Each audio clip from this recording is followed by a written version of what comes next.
Hello, and welcome to Notes from the Conservatory, a podcast from the Bob Cole Conservatory of Music at California State University, Long Beach. This podcast is a chronicle of conversations and interviews with our faculty, students, and guest artists. I'm your host, Richard Cooper. Today, I bring you a conversation with the late Frank Pooler, who was the choir director at CSULB for 28 years, before retiring in 1988. Frank was internationally known as a master of the contemporary choral repertoire and creator of the technique known as choralography. He was also a mentor, teacher, and later collaborator with Richard and Karen Carpenter. Frank and Richard Carpenter co-wrote several pieces, including the Christmas classic, Merry Christmas, Darling. Here's my conversation with Frank Pooler, recorded in 2010. Let's start off with how you became a musician, then just talk about how we got you to Cal State Long Beach. Well, my first real memories of music have to do with an aunt of mine who liked the way I sounded when I was a boy soprano. And she lived in Evanston, Illinois, and she had no children of her own. And so she kind of was responsible for my total education, really. I mean, financially and emotionally backing. But she liked to have me sing in her church, and I'd dress up in little choir boy outfits with big lacy collars and sing boy soprano. Mm-hmm. I grew up in a small town called Onalaska, Wisconsin, 1,300 people, and there was only 125 of us in the entire school system. In 5th grade, the school system decided they wanted a band. And I remember Mr. Nichols, who worked for Lifehold Music in La Crosse, Wisconsin, coming up and telling us what instrument we should play, or we were qualified to play, or what we could afford to play. One of the things I remembered, if you had tufts, fatty tufts in the bottom of your fingers, you should play the clarinet because it filled the hole. And if you had thin lips, you played the trumpet. And when it came my turn, I wanted to play the saxophone because I thought it was the sexiest looking instrument there was. I didn't give a hoot, but saxophone really looked great. I could just picture myself playing a horn like that. And there happened to be one in the family. My father had a cousin or something that had a saxophone. Unfortunately, there was no band part written for it. It was a C melody sax, and they were obsolete. But it's about the same size as a tenor, so I rented an alto sax and learned to play it from a book that cost 75 cents. They had a series of books that you could learn to play any instrument, all costed 75 cents, you could do it within an hour.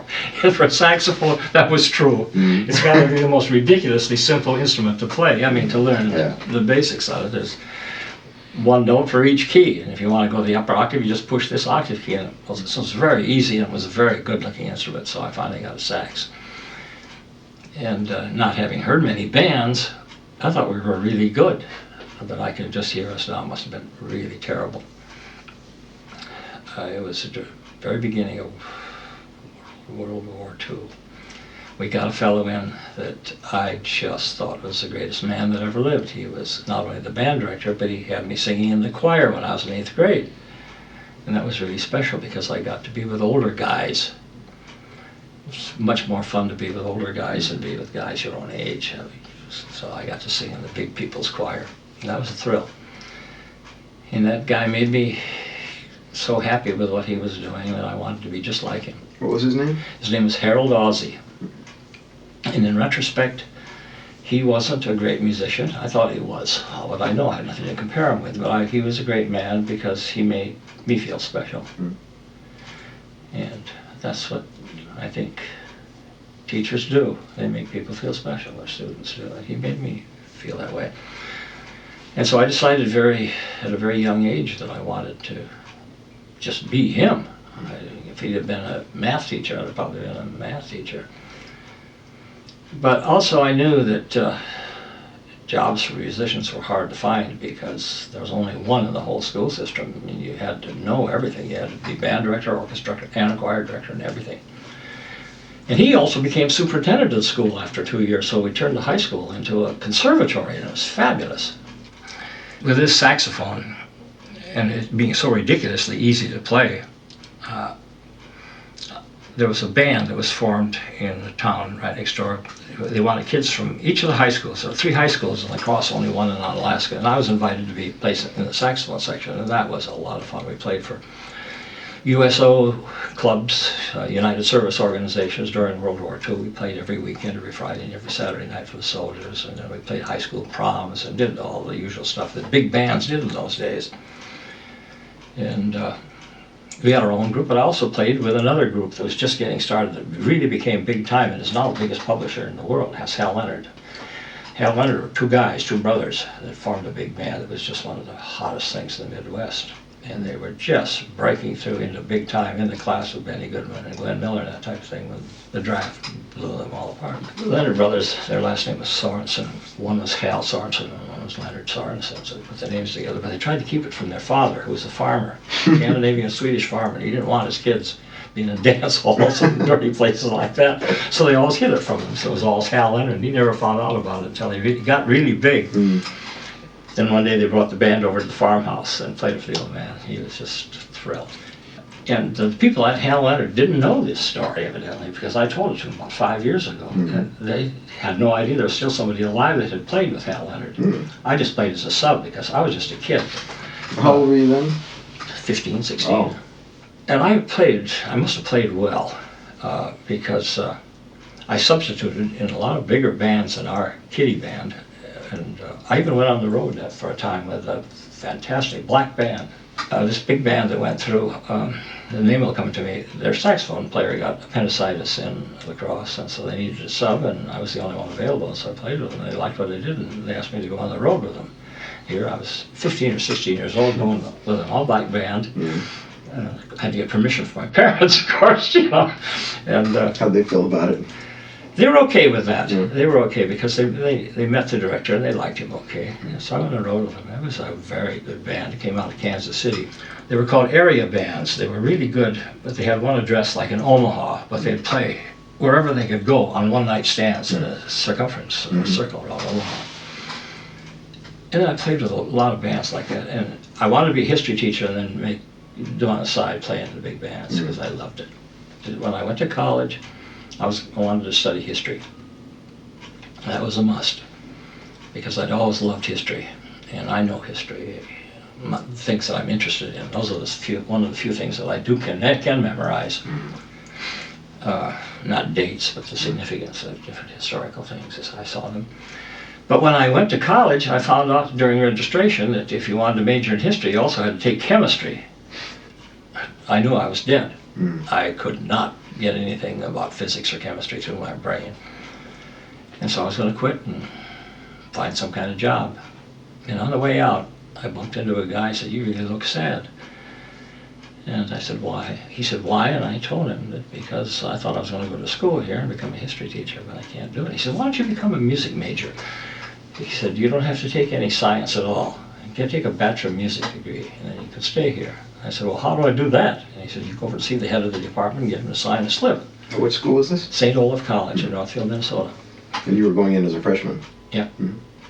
And I went over and saw the head of the department, and he heard me sing and played some little passages that I had to sing back, and he signed me up. And I became a music major simply because I knew I couldn't get along with science, but I was really wanted to be history.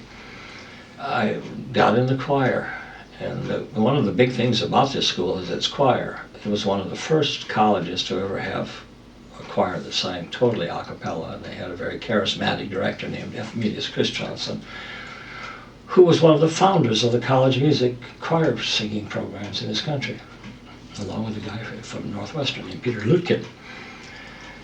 And the first time I was in that group, and this guy got up in front and gave a downbeat to some piece, the choir director gave a piece by his father, I was dumbfounded. I had never heard anything like that in my life. I was part of a chord and tune. And I just took it for granted that being out of tune was normal.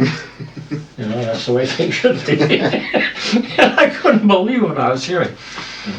There were a couple of times that I had this other life experience with music. One of them I just mentioned, the first time I heard a chord completely in tune, I'd never heard of such a thing. Perfectly balanced, perfectly blended, and I thought I was in heaven.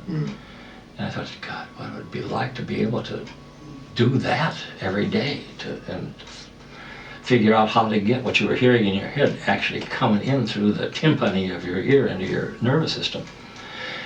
And then there was that old man Christiansen that I was mentioned to you that founded the choir school singing. He did nothing but religious, and that made any difference in schools at that time.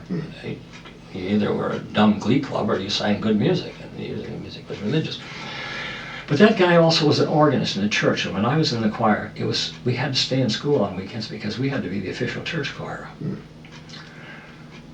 I hated that, having to go to church, except for one thing, to hear this man play the organ. Oh my God, he'd pick up on something at the very opening of the service, pick out some melody or some kind of hymn, and weave it through the whole church service. It was like a symphony unfolding for you. Everything in some way was related to what happened at the beginning. And to just be in the guy's presence, that he wasn't one of these directors that said, this is what's important. What's important to him was what you got out of his eyes. He was almost hypnotic. You look at him and you feel like a robot, but he could do it just with it. He wouldn't have to have any arms. But to hear that man improvise was just beyond belief. And what was his name again? F.M.E.S. Christiansen, the music master of the Middle West. That was the name of his biography. But also other experiences that I had. One was with Lady Hudbetter, Leadbelly. You ever heard of Leadbelly? Yeah. Okay, I heard him. I don't think there were any blacks in Minnesota or Wisconsin back then, because we certainly didn't have any in St. Olaf. I mean, they were all lily white.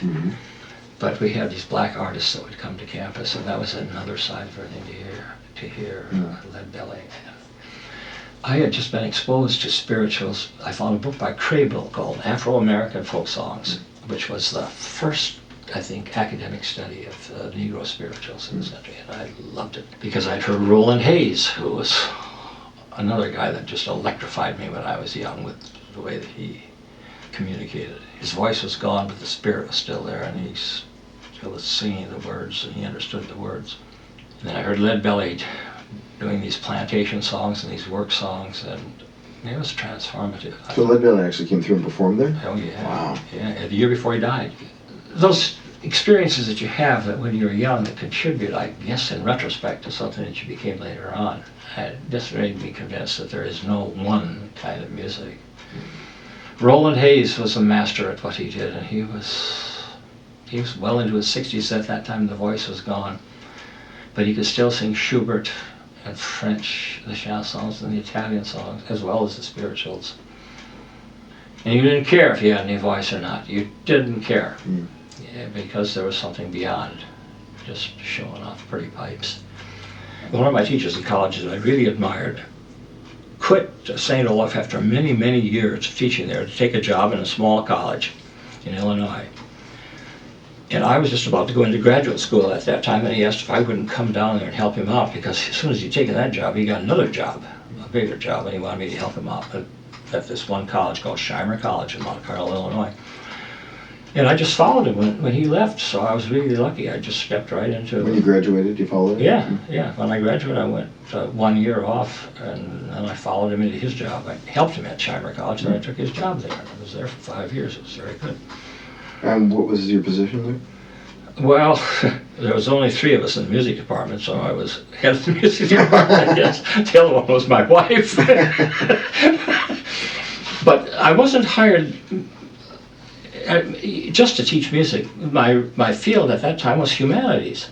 So my job was teaching humanities. But also, they had an elective for the kids in school for a choir, and so I had experience with that, so I did that too. The years I spent at this Shimer, which I still consider as one of the best colleges in the country, it was a great book school. It's in downtown Chicago right now. It's located there. Now, was it in Chicago when you were teaching there? No, it was in Mount Carmel, Illinois. Oh. It was in a bucolic northwestern corner of Illinois. Beautiful spot, about 10 miles from the Mississippi River. But it was isolated from all transportation systems. But it offered the same program in general education that they offered at the college in downtown and south side of Chicago. And it was a school only for bright kids. It was for early entrance. You could enter after 2 years of high school if you could pass the entrance examination, and you couldn't major in anything.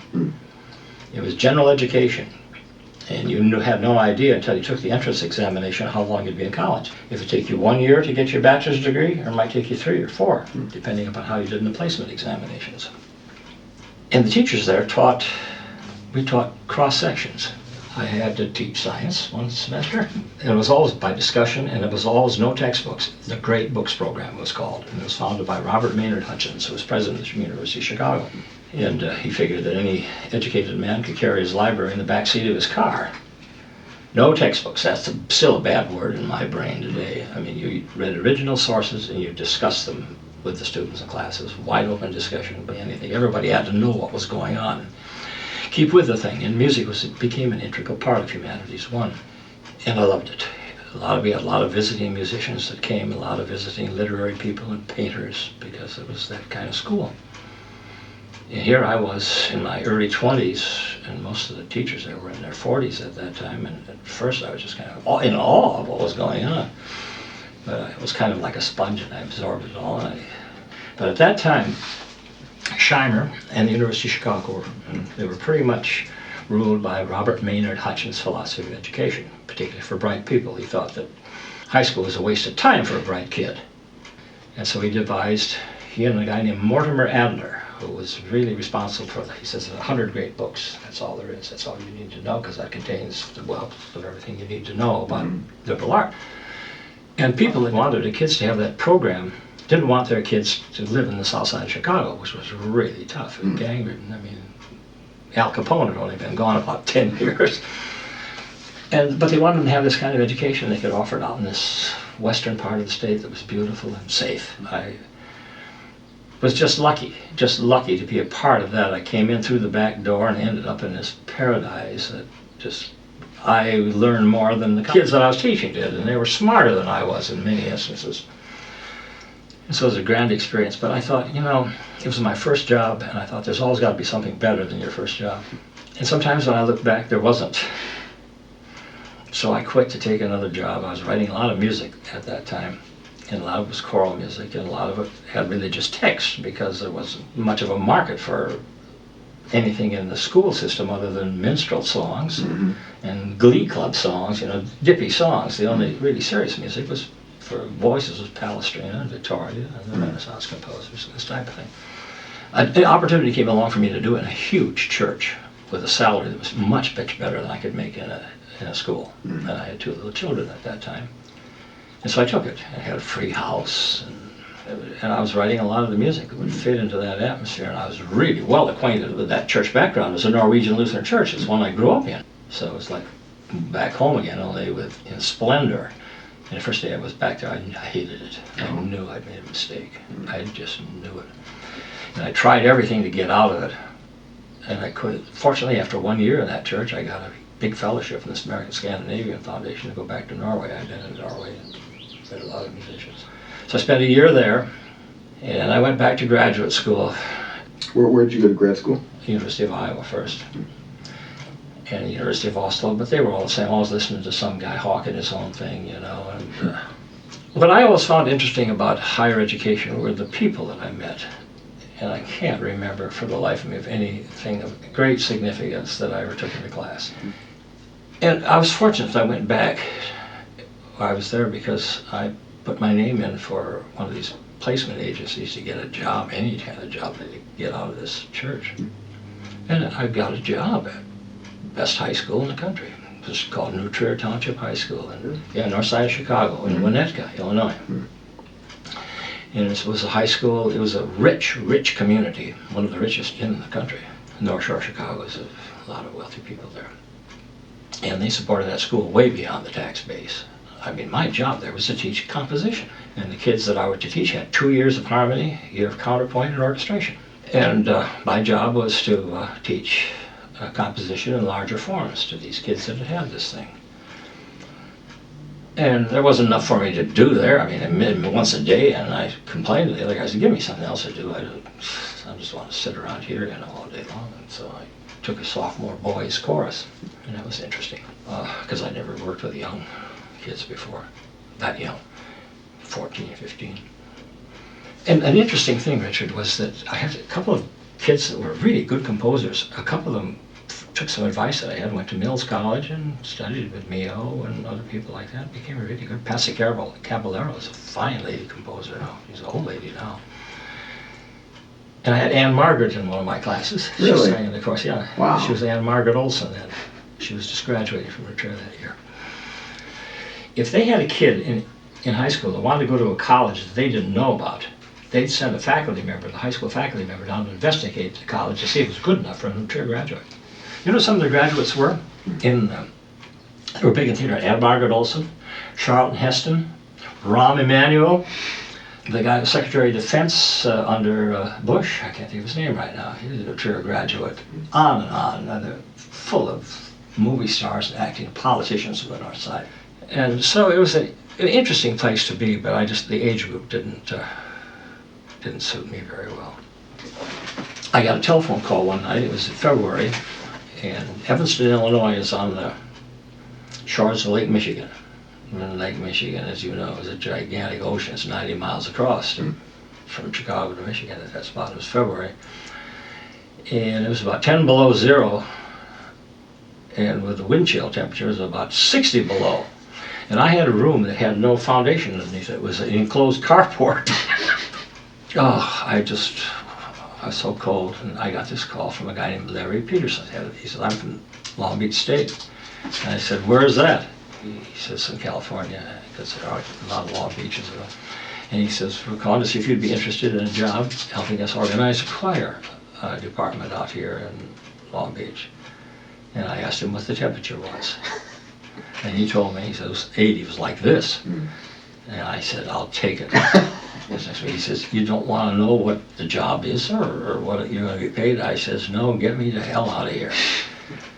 He says, somebody will call you within the next couple of days and you have to go down to the Stevens Hotel in downtown Chicago and interview the president. And he's the guy that founded Long Beach State. His name was P. Victor Peterson. He was the organizing president of Long Beach State. I said, okay, I'll do that. So I went down to the Stevens. It's just Chicago and its suburbs are connected by an elevated railroad, the L. Yeah. And I lived close to an L station, so I got on the thing and went down, and to Stevens, there was a whole bunch of people waiting to see this guy. And I was first on the list, and so I went and talked to him. And he's an old Swedish guy. And I liked the looks of him right away. And I liked what he said to me. He said, he says, I don't know a thing about music. He said, I don't know the first thing about it. He says, I'm just mainly, my job right now is to interview people to see if they're livable.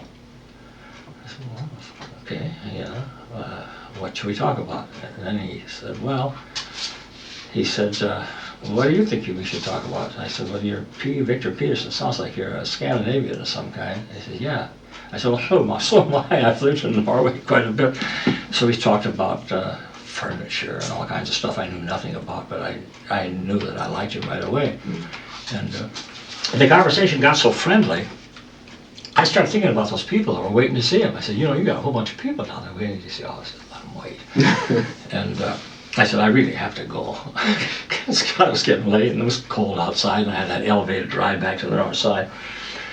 And he says, you're livable. He says, if Larry Peterson wants you, he says, he can have you. I said, good. And then I didn't hear anything for a couple of weeks, so I forgot about him. And then a friend of mine called. He said, congratulations. I said, what for? He says, you got the job at Long Beach State. I said, how do you know? He said, because I applied for it. And he says, I called up to see what the status was. And they said, they just hired you. But they got a hold of me that day. And so I said, he told me about what the job was like and what it paid. I remember I was paid $6,000 a year. And that was half of what I was getting at Trier, but I wanted out of there like crazy. So I came to Long Beach State, had no place to live, and so I stayed with some friends and got acquainted with this dear man, Larry Peterson, who was head of the department. Started work right away. Remember what year was this? I started at Long Beach in the fall of 1959. Yeah. What was it like when you first got here, like your first year or two teaching? It was joyful. Yeah. I loved it. They were still finding their way. The school had only been in existence for 10 years. What was your workload like? What classes did you have? Well, I had it written into my contract at the very beginning that I would have my rehearsal at 11 o'clock every day, 5 days a week. That was a must. I found out that young people, their minds work better from 11 to 12 because they're a little hungry. They've been up and their voices are warmed up just from the mere fact of talking. And after dinner or after lunch or something, everybody's logy. So I got them when they were hungry and when their minds were most alert, and when the voice had been warmed up a little bit. That was the criteria. I had to take pretty much what showed up for the first semester I was here, because they didn't have any tradition for singing or anything like that. But I'd had enough experience, and I had enough sound ringing around to know what I wanted, and I knew that it was ridiculously easy to get it. You didn't have to, it wasn't like learning brain surgery or learning how to teach somebody to play the violin. To teach someone to sing in tune, once you've heard it being sung in tune, it's pretty easy. But so after the first semester, I think 35 kids showed up, and we did our first concert for 35, but from then on we had a lot of people showing up for auditions, more than I could ever use. They had music majors, and they had a lot of very talented students. But I never thought it was particularly because of the department. I always figured that it was because of the proximity to Los Angeles, because that's where the auditions were. This was a pleasant place to live in Long Beach, and it was close to cattle calls and everything else for theater people and music people, and most of the auditions were there. So we got a lot of talent that we probably wouldn't really deserve from people who didn't want to, like, in Chicago, people that knew something wanted their kids to have a good education, but they didn't want them to live in the south side of Chicago. So it was just kind of an extension of what Shimer College was, Long Beach State. We just profited from the fact that we were close to LA, but it was better living conditions here and more pleasant. You came out here with your wife and your kids? Yeah. And you moved into this house? I bought this house before I even started school. Oh, yeah? But it wasn't built yet. The first thing I did was, when I came out here, as I said, I was staying with some friends. And I met the head of the department, Larry Peterson, who had just moved into this tract. And he said, buy a house there, you'll never regret it. He said, you probably have to rent for a year because it isn't built yet. I said, well, how do I do it? And he gave me pictures of the 12 house plans. He said, you go down, the place was right down the street here. He says, you go down there with those plans and tell me you want this house and have $500 with you, and give them $500, and they'll ask you a few questions. You pick out your plan, they'll tell you when you can move in. So I showed up toward the end of August before Long Beach State with $500, which was a lot of money then. And the plan that I wanted, this was the cheapest house, because I didn't have any money. Put it down, he says, do you have any kids? And I said, yeah. He says, you want to be near a school then? I said, okay. School's only over here, a block. And I gave him the money, and he put a pin. He says, it'll be ready the 1st of May next year. And the 1st of May, we moved into this house in 1960. And that first year was wonderful. I just really loved it. The local politics at that time were really interesting in the music department. 1959 was a year when they hired a lot of younger faculty. That's when I came, and Julian Masafia came, John Green came, who founded the band program here. And then there were the people that were here, the original faculty. One of them I had gone to Mills with. He taught history, McGarrity. But they had the new faculty and the old faculty. And the old faculty didn't like the department chairman. They wanted to get rid of him and get one of their own as department chairman. And they tried to get the new guys to come along with them. But we had a loyalty to the guy that had hired us. And we didn't know anything, that had gone on in the music department politically before that time. So I felt loyal to the guy that hired me. We outnumbered the other guys, so we voted against them. So it was really kind of bitter feeling between the older guys and the younger guys in the music department. Politically, that was. I mean, we were still like, Congress is supposed to be after 6 o'clock, your friends again. In fact, one of the guys was on the opposite side that I was on, and became one of my best friends, Charlie Becker. He was a fantastic theory guy. Smoking in class was allowed at that time. He could smoke and he could hum in 2 parts at the same time. You could see the smoke coming out, and somehow he could make 2 different sounds. We had this sharp division, but the younger people prevailed because we simply outnumbered the old people. And that went on for a long time until finally the older people memoed our department chairman. We made John Green out of the school. They just memoed him to death with copies to the president, copies to everybody in the whole bloody world. So politically it was a mess, and I don't think the department quite knew where they were going, but there were a lot of talented people here. John Green was very good. And this guy Dolan, Leon Dolan, who wrote this textbook, he wrote a lot of textbooks. He was a scholar. Tyndall had written books on Robert Tyndall. He was division chairman for a while. He was a bassoon player. He'd written books on form that were formidable. And They were good people, and they were kind of fun to be around socially. It was so, I had so much to do. The kids were little, the kids were just getting started in school, my children were. And I'd moved, I never owned any house before until we'd all rented or something like that until I had this house. So getting that going was pretty much, but it was a very satisfying beginning. I really liked Long Beach State, and I liked it from the beginning, and I still do. Mm-hmm. I have absolutely no gripes about Long Beach State. The first concert that I ever gave was in the gymnasium. I remember setting up all the chairs and taking them down and being responsible for getting them rented and everything like that, you know. And as we grew, then Larry Peterson said, "Hey, what do you want?" And so he gave me assistance, you know. Let's see, how long was Larry Peterson there? He was there till the mid-60s, I think. Okay, and then who was after him? Russell Squire was his name. He was in music education. I think teaching was a sideline for Russell. He was a tour guide operator, tour agency, yeah. In fact, he organized a very nice tour for the choir, one of the early ones we took to Scandinavia in the wintertime. He took us there. I remember I'd been in Norway the year before, so it must have been about 68, because I'd had a sabbatical in Norway in 67. And I talked to a very fine composer. He was in charge of music for UNESCO at that time. And he said, "Why do all you American groups come here in the summertime?" He says, "And play for empty houses." He says, "You should come during the concert season. During the wintertime when people go to concerts, they don't go to concerts in Scandinavia in the summertime. They're out with their nose in the sun." I said, "Yeah, sounds like a good idea." He says, "It's cold," he says, "but you'll get good crowds and appreciative crowds." And so Russell organized a tour. We went to Norway, Sweden, Leningrad, Finland in January. It was fabulous. We had great crowds and great critics and all that kind of stuff.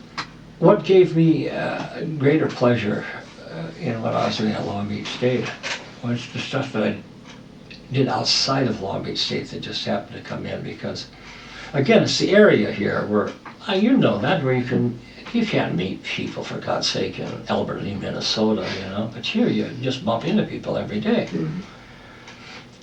And another turning point in my life, as I look back on it, was just going to a dinner party at a lady that sang in my church choir, who was such a fabulous contralto that everybody that had a touring choir, like Roger Wagner, Robert Shaw, Norman Luboff, they always wanted her. And at the end of the touring season, she'd always have a dinner for them. And she'd always invite me, because I was her director at the church. And so I met all these guys that I wouldn't have met otherwise. And Norman Luboff was an enormous influence on my life, enormous. And that had nothing to do with anything that he never heard the choir. It was just kind of an instantaneous kind of chemical thing. And he'd heard of Scandinavia, but he had nothing to do with it. He was really big in pop music. Norman was enormous in early radio in Chicago. Norman and Mel Torme were two of the finest musicians to come out of that radio period in Chicago in the 30s. And I met them. There were people that sang in my choirs. And it was Norman that really got me going on publishing music that I'd find in Scandinavia. When did you start your publishing company? I had published a lot of music independently with a lot of people. But I was going to Scandinavia to scout out new and interesting music for my own choir to sing here at Long Beach, because I had a lot of contacts, having gone to school and spent a lot of time in Scandinavia when I was young. And I knew all the guys over there, and I was going to get them to write English texts, and so we could sing their stuff over here. And before I left, I wanted to get all this stuff published, so I went to Long Beach State, and I said, "Hey, I'd like to start something called the Long Beach State Choir Series." And he said, "You can't do it." I said, "Why not?" He said, "We can't associate the name with anything commercial." I remember asking the lawyer, I said, "What the hell do I do with it then?" He said, "Call it the Frank Brewer Series." He says, "Good idea." And I did. That's how it started, because Long Beach said I couldn't use the name. Oh, I see. And Norman, I told him, I said, before I left, I said, "I've got a lot of publishers want some of this stuff, but they only want the easy stuff." He says, "I'll take it all." And he says, "Furthermore, I'll take anything you give me." So it was just carte blanche. Anything that I want to publish, he'd publish. How many pieces have you published in the Frank Brewer series? 200-300 must be. But I published with a lot of other people. I've got one whole series that you won't find my name on it any place. What's that one called? Aberdeen. Aberdeen. And that was mainly composers, student composers from Long Beach State. What happens, you find out what a person does well and let them do it. Mm-hmm. You don't. I've learned very early you don't find out what a person can't do and make them do it, because they start hating you and they're doing whatever they can do worse. But if you find out what they can do and say, hey, do this, and then they're open to anything, and you see them blossoming like these fast photo flashes of flowers growing up like that. Yeah. Find out what somebody does well and let them do it, and you can learn from them. Well, as long as we're on that subject, I was wondering if I could get your take on the Carpenters. Richard has an earlier memory that I do. He came up and played for some piano audition. He said, I was one of the judges. I don't remember that. The first time I was aware of him, it was a tenor that he brought, and that came up and was auditioning for the choir. It was during the summertime before school started. And He was coming in as a freshman? Or? yeah. And Richard was playing for him, and I listened to the kid, and he was okay, but I never liked the operatic kind of voices. I don't like nice voices. I mean, I like nice voices, but I don't like them solo voices. And this kid was that, but he was a good kid, but I was just dazzled by the accompaniment. And Richard was a student there at the time? No. Where was he from? He was from New Haven. He came from New Haven, Connecticut. Oh, so what was he accompanying? He was accompanying this kid because he was a friend of his. They Oh. both went to the same high school. Oh, I see. They went to Downey High School. And he was accompanying this kid. And I said, can you sing? And he says, yeah. He says, I don't know, I never tried. And so I played a few patterns for my normal audition. He was fantastic. He had one of these ears that could hear something and pick up just like that. I'd make him harder and longer, no matter what I could do. He just was astonishing. And I wouldn't have cared if it was a monotone. I'd have wanted him.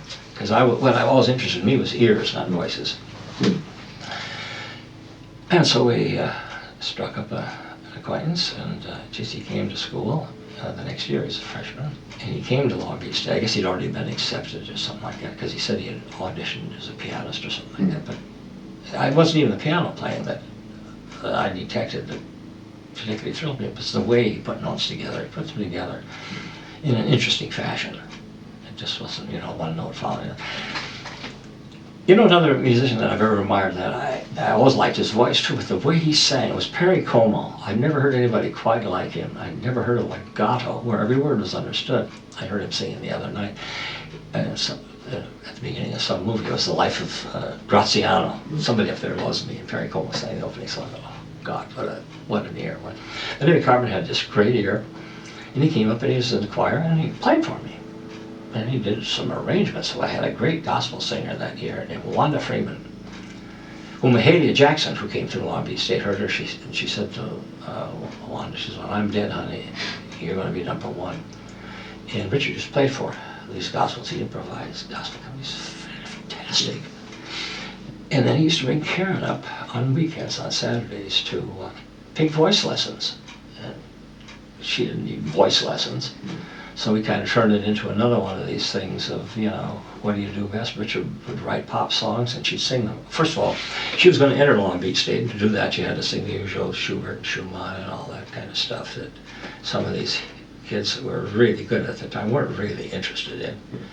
And I don't think it had done them any good anyway, but they had to do it. They had to sweat through that stuff. So we'd do the mandatory things that I knew that she had to pass the entrance exam, and she had to sing in German, Latin, and every Saturday she'd come up, take a voice lesson, but we'd do his songs, the new songs, then we'd do the obligatory thing. Then he'd take her up to Hollywood for a drum lesson. He carted her all around. She was a chubby little high school senior at that time. But there was something in that voice that you knew was really good, and she had a great sense of humor. One of the things she could do, she could imitate somebody with hair for some kind of deformity and make fun of them or something like that. She was really funny. She had a pixelated sense of humor, but she had this great range. And she had an ear just like Richard. And I remember it came time for audition. It was Larry Peterson, a guy named Charlie Nicewetter, and myself. Nicewetter was one of these sticklers for dotting all the T's and following everything that was in the book. But there was no denying the talent. He was just fabulous. And then I said, come on, sing something funny for them. So she'd do her act for them too. She came to school then the following year. We had a great time. I got some great pictures of that first year. We'd do concerts, and we'd do some of his arrangements with Karen with her drum set and playing the drums and singing and all that kind of stuff.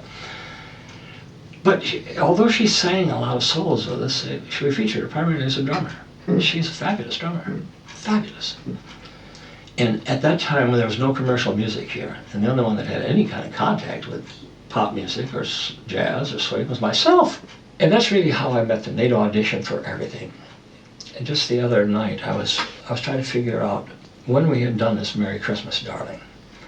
And I found a date in some of my diaries, and I found that they were singing at the Golden Pheasant or some restaurant in Anaheim. And one night we had a big party over here at this house, and Richard and Karen were playing someplace. I remember at the end of the party here, we all went down to hear them. It was the first time we'd heard them perform in this Golden Pheasant place.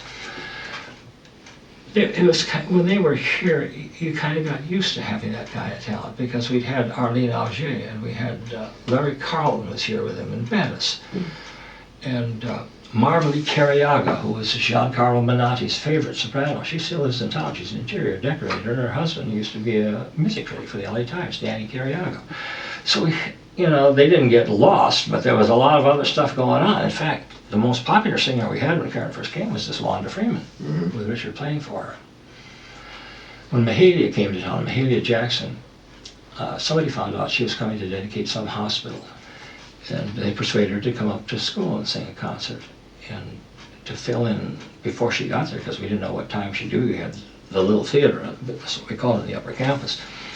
We had Karen and Richard start this kind of show, and they were playing until Mahalia came up, so we could feature Wanda, and Richard played for her. I've got some great recordings of him playing gospel music. Peace Be Still with Wanda singing. She's still singing. Wanda is up in Reno area right now.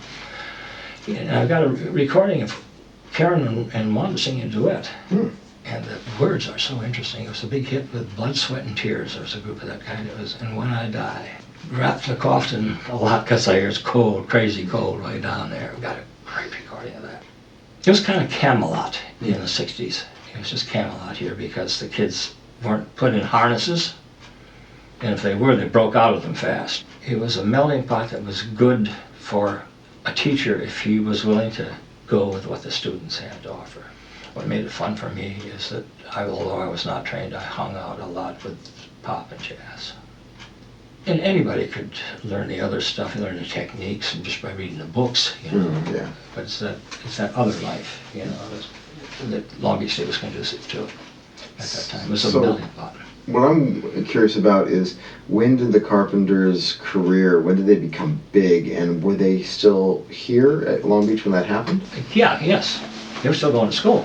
But they had a tape, and there was a guy that worked for Herb Alpert.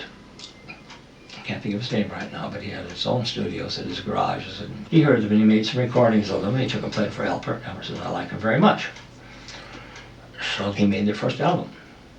I remember Richard coming back. He says, he tried to keep it quiet because he says, I tell anybody here it'll be all over. And he says, I don't know if it's going to work out or not. He wouldn't even tell me what company it was at first, but I says A&M, and A&M was the best at that time. And they had high hopes, and I remember the night that this album came out. That was the first album. And he gave me the first copy of it. Look at the back, it's a nice autograph. Burt Bacharach had heard them, and he liked them, and he asked her to do a show at the Greek Theater. He was doing a show, and he wanted them to be the first act. And he gave them some tunes, and one of them was Close to You. And that hit, and that started, and it was almost overnight from that time on. They both, neither one of them graduated. But you still had contact with them after they left the school? Oh yeah, they'd come back and give concerts for us to raise money so that we could go and do stuff. Yeah, I remember giving concerts in the gym, concerts down at Lee's Church. They were always doing benefits so that we could make the trips that we wanted to make. We wouldn't have been able to go unless Karen and Richard had given concerts for us. Now, the other thing I was interested in is the choir itself became well known in the choir world, and you became well known as a choir director. When did that really start? I think it started with my association with Luboff. The first convention of the American Choir Directors, and we were asked to sing avant-garde music. I was kind of fascinated. I got a lot of manuscripts. Some of it was good. It was with Luboff because he had a series of workshops in the summertime in different universities and colleges, maybe 6 of them every summer, for week-long things. And I was part of that crew, and my job was to advance the cause of new music. And they had another guy to do religious music, and somebody else for education and that kind of thing. Where would you go? All over the world. We did Oh, in yeah? Sweden, and Norway, and New York, and all over. We did one at Long Beach State once. We brought Erik Erikson as the world's greatest choir director. He was here. He lived here with me for a week. And I think that was it, because the people that came to that were high school and college and church directors. They'd come to that. There'd be 200-300 of them there. And I'd do my thing, and my thing was kind of new to them because they were used to just doing, the traditional repertoire. I think that's, to answer your question, I think that had to have been it. It had to have been not how we did the stuff, but the stuff that we did was kind of off the beaten track, because I featured what the kids could do. And we had better pop arrangers. Pete Williams is the best arranger of popular music in the world. He was here 4 years. And we had singers like Karen and Wanda Freeman and Arlene Auger. And as I said, I just did what they told me to do. Somebody asked me once, why don't you ever do spirituals? And I said, because I don't know how to do it. I don't feel it. And she said, well, if you don't know it, sit down and I'll show you. It was a black girl, it was Wanda, and she showed that choir how to sing. You'd turn the lights off, or you'd hear a recording, and you'd swear we were black. And then we'd go into a different style of palestrine, and you'd swear we were from the Vatican. Because it was fun, and it did not come from me. There's always a give and a take between somebody that stands in front of a group and the group itself. If it's just this way going out, it's no good. What was fun for me was getting what was coming to me. And it's not a Pollyannish point of view, it's absolutely true. I learned more from the students that were standing in front of me every day than I ever learned from any professor that professed garbage that I could have picked up in a textbook. The moving of Chorography. Chorography, yeah. When did that start? Yeah, I got bored. That's when it started. I just got bored of seeing choirs just stand up there, and most of them were so deadpan, they're just interested in blending and all that kind of stuff. And it didn't matter what the text was, they always looked the same. They looked like singing statues. And I thought, it's just fun to watch band sing if you can't stand band music, because you got this shiny stuff all going off, tubas and different objects. And I'd read a lot of the Greek dramas, and I was aware of what the Greek chorus did. They not only made comments on what was going on the stage, they made pantomime. And I figured you can't dance and sing at the same time. You can't do it. It's just impossible. You can't get your breath. You're doing all kinds of... So the movement had to be from the waist up. It wouldn't interfere with the singing process, but it had to portray a visual aspect of what I thought that it should be. So I thought, they not only have the song, but now they have something to look at. And that's how that started. Started with one piece, and I got a guy from theater named Gail Shoup, who loved the idea, and I never devised any of it. I never did anything. I always just got all the credit for it. He and I put out a book together on choreography. He'd come and coach the kids, and then pretty soon the kids around it did a lot of wonderful choreography. But I didn't want to do it too much, because it was such a novelty that if you do it all the time, it gets boring. But if you do it just occasionally out of clear blue sky, you're doing rather traditional things, and it's putting something with people moving very expressively.